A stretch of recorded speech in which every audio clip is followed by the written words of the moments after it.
recent détente between the United States and North Korea seems to be fading away. U.S. President Donald Trump has pulled out of a much-anticipated summit with North Korea's leader Kim Jong-un. I have decided to terminate the planned summit in Singapore on June 12th. While many things can happen and a great opportunity lies ahead potentially, I believe that this is a tremendous setback for North Korea and indeed a setback for the world. Trump's announcement came after both sides once again engaged in hostile rhetoric. U.S. officials blamed a statement from North Korea describing U.S. Vice President Mike Pence as a political dummy. Pyongyang also said in the statement that it is ready for a nuclear showdown if diplomacy fails to produce results. But North Korea's statement was a response to intensified U.S. threats despite the planned meeting.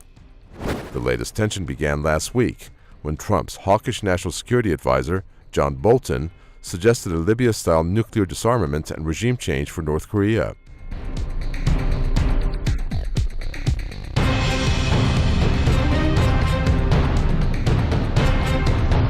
Immediately after announcing the cancellation, the U.S. president renewed his threats of military action against North Korea. I've spoken to General Mattis and the Joint Chiefs of Staff and our military, which is by far the most powerful anywhere in the world, that has been greatly enhanced recently, as you all know, is ready if necessary.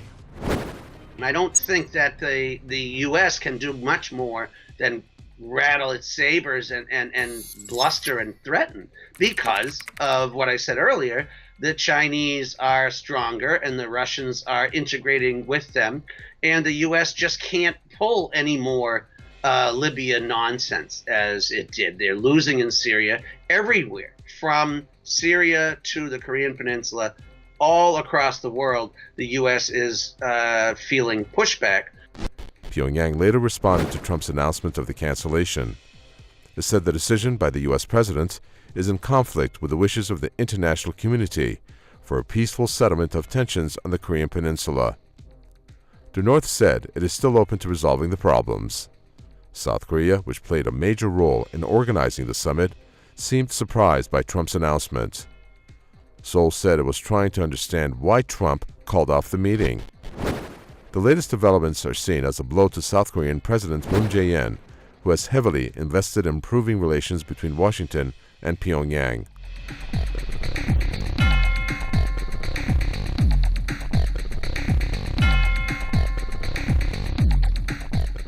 The future of turbulent relations between the United States and North Korea is highly unpredictable.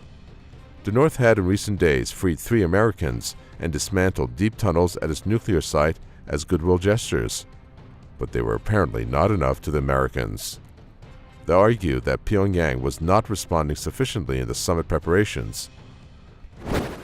The imperial war machine marches on. There can't be any rapprochement with North Korea because it's not about North Korea. It's about China and scaring or containing China and Russia, preventing China from rising as a geopolitical global rival, and so they can't allow peace on the Korean Peninsula. Period. And now that they have an excuse, then you just yank the rug out from under the agreement and move on. But what will happen next? That is the big question everyone seems to be asking right now.